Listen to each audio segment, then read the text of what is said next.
The Tigers get rained out, so it's a housekeeping day here on Locked On Tigers. You are Locked On Tigers, your daily Detroit Tigers podcast. Part of the Locked On Podcast Network, your team every day.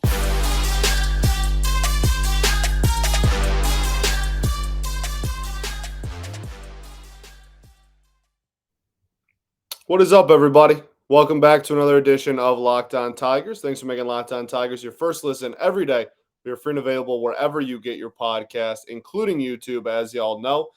This episode is brought to you by Blue Nile. This Mother's Day, give mom something she'll treasure forever with the fine jewelry from BlueNile.com. And Locked On Sports listeners get $50 off of $500. Use code Locked On at checkout. Okay. We are back. The Tigers are not back yet. Got rained out on Tuesday, so we have a little bit of a housekeeping day. We get a nice little day off where we can just catch up on all the stuff off the field that has been going on within the organization. Well, still kind of on the field, but not on the major league field. Within the organization, we're going to take a look at some of the news and notes from the minors. We are going to talk about a call-up that was just made right before I hopped on here. Spoiler, now you can find out when I recorded this episode on Tuesday. Just like I said, a housekeeping day, a chance for us to catch up on all the news and notes because baseball is a beautiful game. And because there is a game being played every single day, that we don't always have time to go through all the news and notes of the entire organization. I'm also the host at Locked On Red Wings. There's a couple of games, 3 games a week. So on those off days, we can talk about, moves and such like that are made at the lower levels or within the front office or anything like that. We don't really have that luxury here because we got a game recap every single game. So blessing in disguise as far as today's episode with the rainout. Just a nice little day to be able to catch up on everything. I think the biggest thing, I don't even know what to start with. Well, I do know what to start with. We're going to start with the rosters being cut from 28 to 26 on Monday. And then we had the crossover yesterday, so we didn't really get to go into it. But on Monday, every team in baseball, the rosters were expanded to 28 at the start of the year because of the shortened spring training. They wanted to accommodate teams a little bit, give them some more arms, bats, whatever they needed. So the rosters are back to 26, which is the new permanent number. No longer are the days of 25-man rosters. We are officially at 26 from here on out. And in order to get our roster from 28 to 26, we kind of talked about at the very end of Friday's show? That sounds right? No, Monday's show, I guess. Regardless, kind of talked about at the end of that show, and I guessed that it would probably be some combination of Willie Castro, Dustin Garneau, and who was the other person I said? I don't remember. Ronnie Garcia. So, Monday has come and gone. Dustin Garneau was one of the players that was sent down. You're not going to carry 3 catchers. It's just not going to happen. And there was a little bit of rumbling about maybe Haas could have just been listed as a full-time corner outfielder. You would have a lot of outfielders. That would be rostering a lot of outfielders. I think he's going to still be primarily used as a catcher for a while. Not that he's any more of a liability defensively out there than any of our other corner outfielders, but I think for now, especially now that Garneau's gone, that pretty much seals it. But that is the thought process behind that decision. And then the other one, we have another injury. Tyler Alexander goes to the IL. I think it was just listed as shoulder or elbow discomfort, throwing arm, discomfort in there. So I don't know what that could entail going down the road and looking at the future. But for now, he's on the IL. And that's look, he hasn't had a great start to the year. It's no surprise to anybody, but it's not news to anybody, I should say. However, the injuries are just piling up and piling up and piling up. And actually, that's a nice kind of somewhat transition. I guess we'll stay on both topics. But in the minors, Ryan Kreidler hit in the hand by a pitch, broke his hand, needs surgery, out for a little bit. So that's fun. Yeah, super cool. Ryan Kreidler, for those who are not aware, he quickly became one of the most controversial players within like the entire organization last year, because there was a subsection of retired beat writers plus fans, I'll put it that way, that very much wanted us to just not even sign a shortstop and just let Kreidler like be the guy. And I think that upset most of the fan base, but not all. And so he quickly became pretty controversial last year, has done nothing but hit. By all accounts, is a dog, got the dog in him. Above average fielder, has the capability of playing second or third as well, which kind of makes him intriguing looking forward. Personally, I think the plan right now is second base of the future is either Cody Clemens or Ryan Kreidler, whichever person takes it and runs with it. That's how I see it currently. I mean, especially with Paredes gone, and I'm still not 100. Even with last offseason, I'm still not like 100% convinced that Illich is just going to be willing to spend every offseason until we fill all the holes we need. So personally, that's how I view second base going down the road. Scopey is, as we all know now, after I admitted my blunder earlier, contract expires after next season. However, it's such a relatively, in baseball terms, a small deal that you could cut him, you could DFA him at any point, and it would be no skin off anybody's back. Like it would be fine. So I think that's a legitimate possibility. Is Kreidler Kreidler or Clemens at second base of the future. I think that is the future of that position. Now, Kreidler's hurt. That was the whole point of this conversation. And I think that sucks. There's my analysis. I think that sucks. He's fun. He quickly became one of our better prospects just in the span of a year, a season and a half.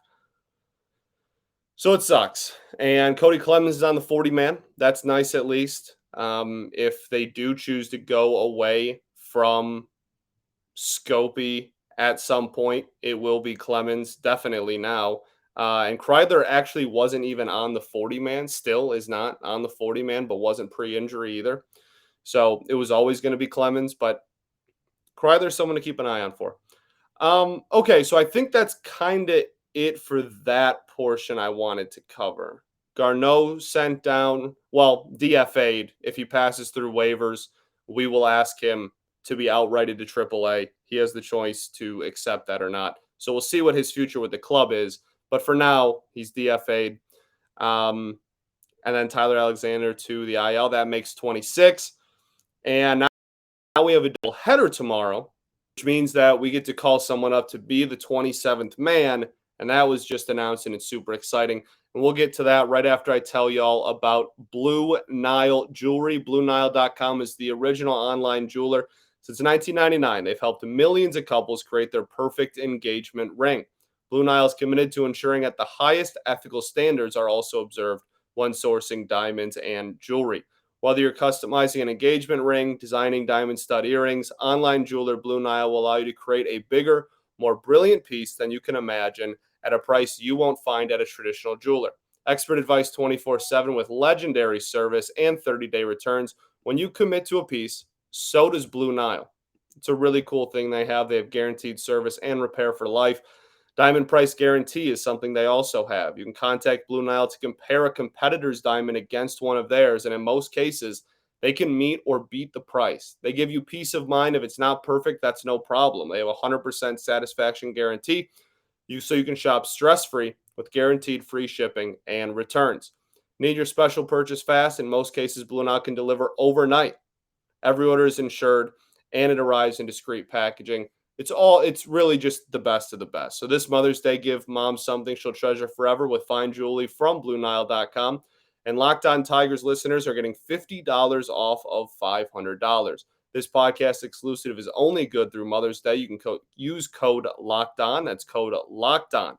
Plus, every order is insured. Like I said, it ships free, arrives in discreet packaging, won't give away what's inside. You can shop totally stress-free and find your forever peace going to BlueNile.com today.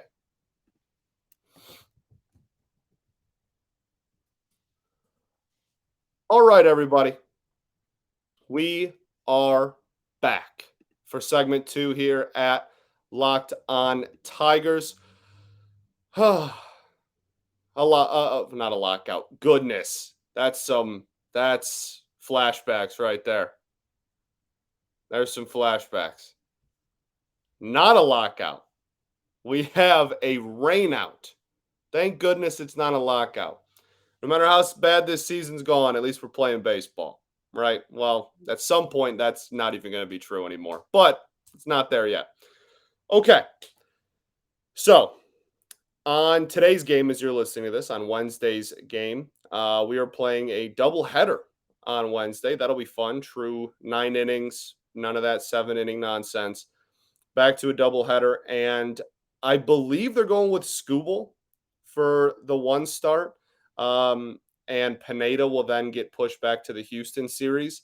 I believe that's the case. That could change from when I'm recording this to today, as you're listening to this, when the games are being played. However, I believe that's what they're going to do.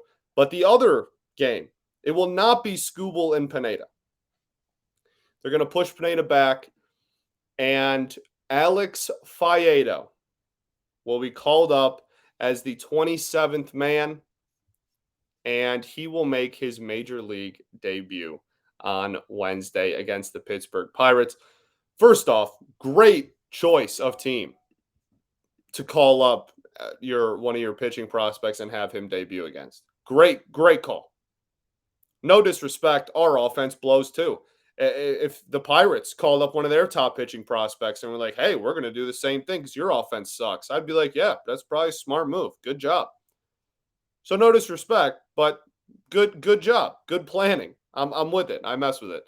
Alex Faedo, for those, just a quick recap of his career, because it kind of has been a roller coaster at the professional level. He was it's actually wild. I don't think people realize we drafted Alex Faedo twice, believe it or not. How baseball, works. You can draft someone straight out of high school and they can choose to go to college even after you draft them if you don't come to a contract agreement, whatever. So the Tigers drafted Fiedo in 2014 in whatever 30 or 40th round, I want to say, like way back there. And he was like, nah, I think I'll just go to college. I got a commitment to the University of Florida, blue blood SEC school. Yeah, probably made the right call.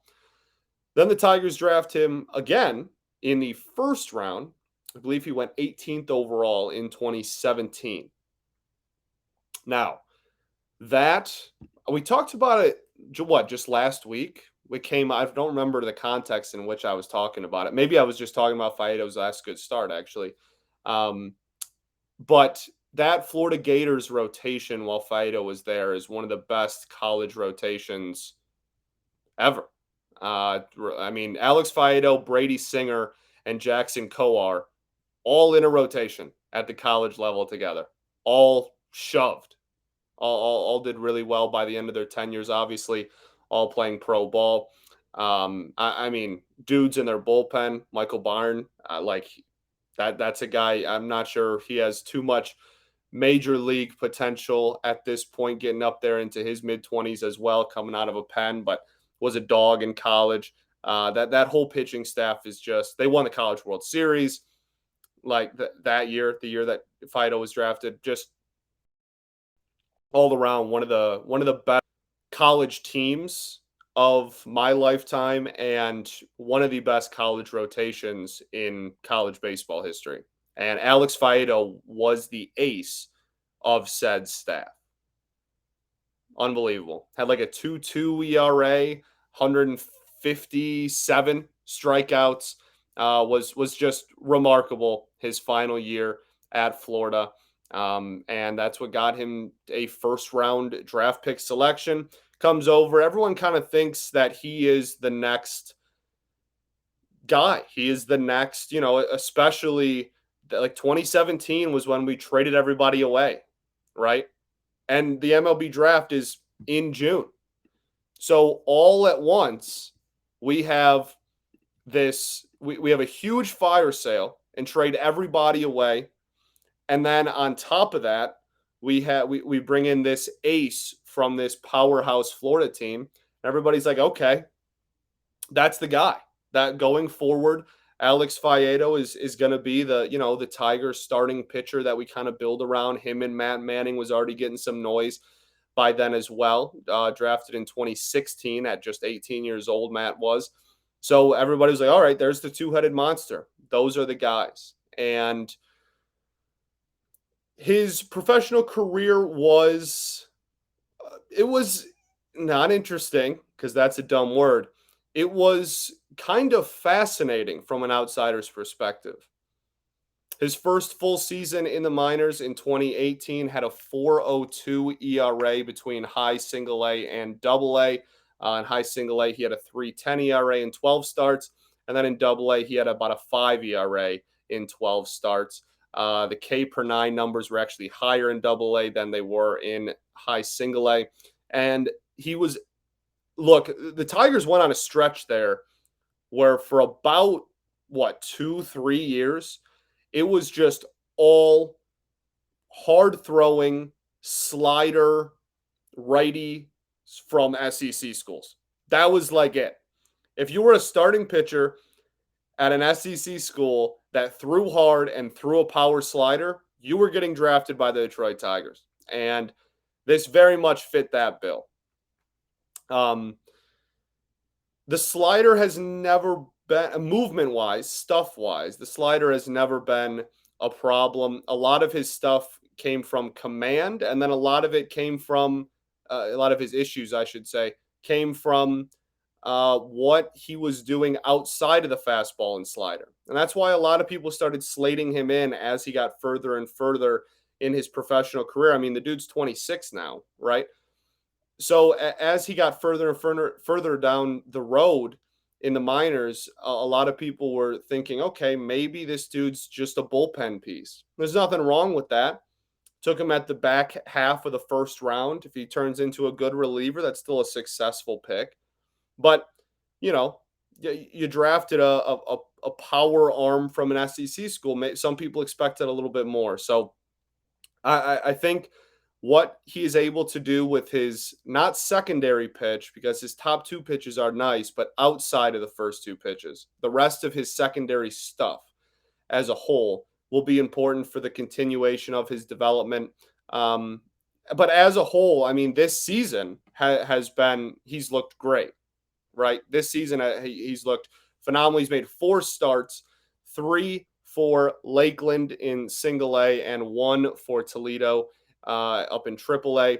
In Lakeland, he had a 2.53 ERA and a 10.1 K per 9. And then the start that everybody heard about in triple A, his only start this year, but his most recent start for Toledo, he was expected to start Tuesday.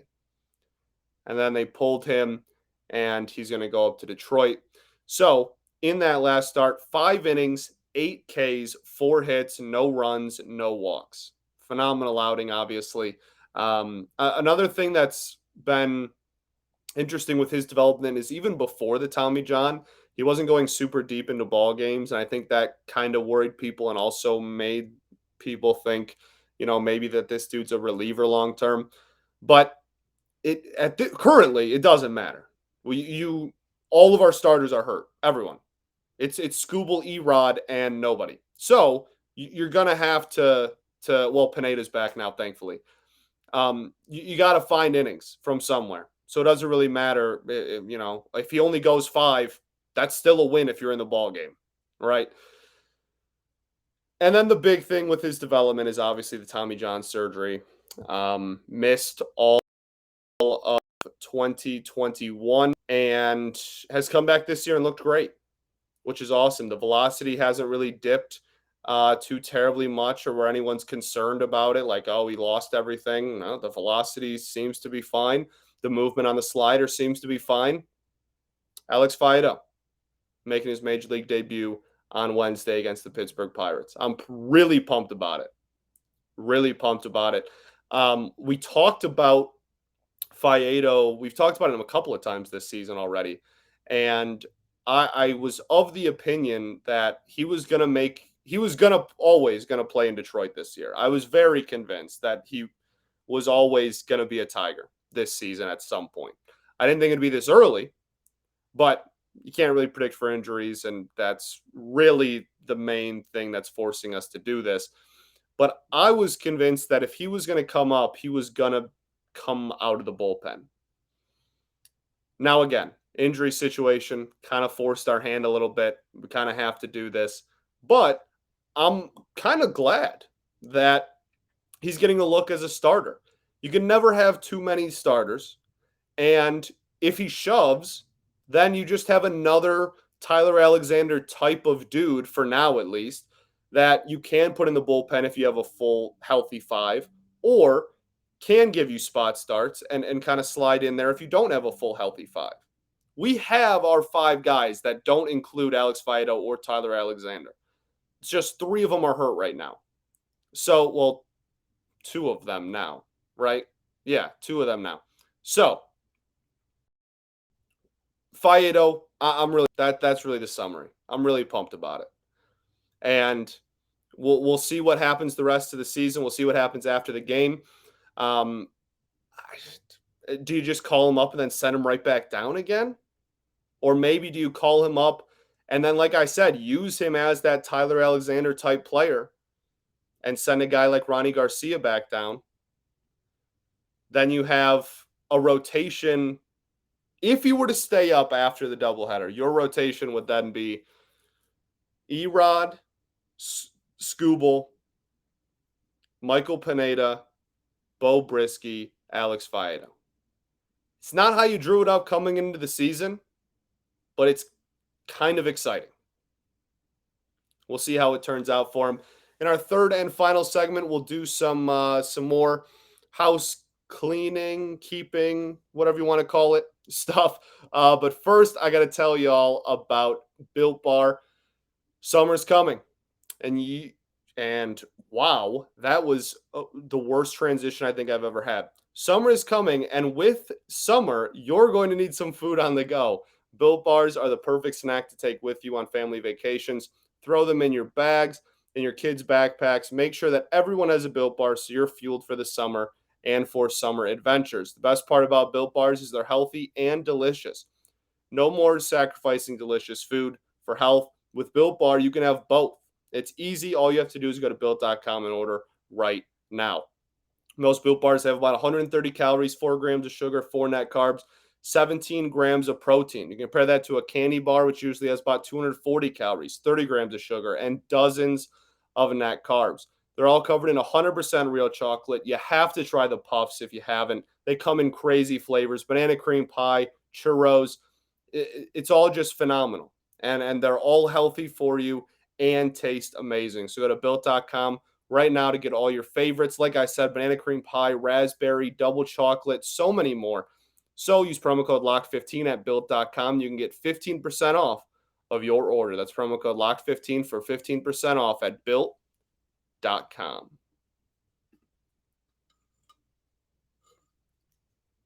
All right, everybody.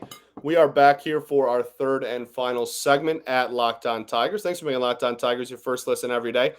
Now make your next listen the Locked On Now podcast, recaps of MLB games with analysis from all of our local experts taking fans through the season like no other network. It's free and available wherever you get your podcast. Okay, the other thing I wanted to talk about on the docket here is Jackson Jobe. Jackson Jobe made another start in West Michigan the other day. I believe as you're listening to this 2 days ago now? as you're listening, 2 or 3 days ago now. Went 3 innings, gave up a home run, couple of earned runs, 3 hits, but also had 3 Ks. This is coming off the heels of his second start, which was 2 innings, 4 Ks, and barely any base runners, no runs. And then his first outing was, honestly, I'm not sure how anyone can, with a straight face, actually count what happened in his first outing. That is some of the worst defense I've ever seen at the professional level behind him. Just error after error. Catcher couldn't get in front of the baseball. Just horrible. He only pitched an inning. Just whatever. So, first off, we see the innings going up. It's a great sign, obviously. He's going to slowly get stretched out and go deeper and deeper into games. That's awesome. I think he'll probably plateau at 3 for a little bit. I think they went 1, 2, 3, and then they'll probably keep him at 3 for a few starts. And then unless he's just like, has like 11 pitches through 3 or something, then they might be like, all right, let's see if he can go out there for 4. But I think for the next little bit, you'll probably see him around 3 innings. And then once he kind of establishes and feels more comfortable at 3, then they'll add 4, and then they'll plateau at 4. And it's going to be a slow process. You're not going to see Jackson Jobe like in Comerica by the end of the year. Like, that's not going to happen. It's going to be a process that takes a couple of seasons. I think there's a few things that I just want to voice my opinion on when it comes to his development. And the biggest thing is, don't box score watch. I don't want to say it doesn't matter, because results do matter. But at this stage in his development, 3 starts into this dude's career, I don't think we should be basing our opinions of him going forward off of how many hits he gives up in 3 innings. You know what I mean? Like, personally, I think you look at underlying stuff and you look at the metrics of his stuff and all that kind of stuff. I said stuff a lot there. I'm sorry. But I think that's much more important to his development than, he gave up 3 hits in 3 innings. That's, a hit in innings not going to cut it. That's bad. I don't think that's that important. Home runs are something you should look at, because that means someone squared up a baseball, right? But I just think as a whole, honestly, I might go as far to say, like, his ERA this season, I'm not sure really matters to me. As long as it's not 12, like, he's pitching 2 innings, 3 innings at a time. It's probably going to look a little high, because if he gives up 1 run, he's only going to pitch 3. He makes 1 mistake, it has a much heavier effect on his ERA than someone who's consistently going into the 5th, 6th, 7th innings of ball games. So my point is just, I think it's important to look at how many people he's striking out, how many people he's walking. All of the metrics on his pitches are obviously very important. That's one of the biggest reasons why he's even in the Tigers organization. We drafted him because his spin rate was ridiculous on all of his pitches. I was talking to Trevor Huth. I got to get Trevor on the show, man. I was talking to Trevor Huth like a couple of weeks ago. He is a unicorn. A dude that has the RPMs on a slider that he has at 18 does not exist. It's not just rare. It doesn't exist. He is a unicorn with the potential to be unbelievable. But he is 18. That is the first time that he's ever given up a home run in like an actual meaningful game that's being played in his life. In spring camp, he was throwing live batting practice to one of the hitters, and that was the first time he had given a home run in any setting his entire life. He's got some development to do. So all I'm saying is, I know that everybody is tired of me preaching patience with like everything with this organization. Jackson Jobe is not the dude to get into an argument with me about like preaching patience is stupid.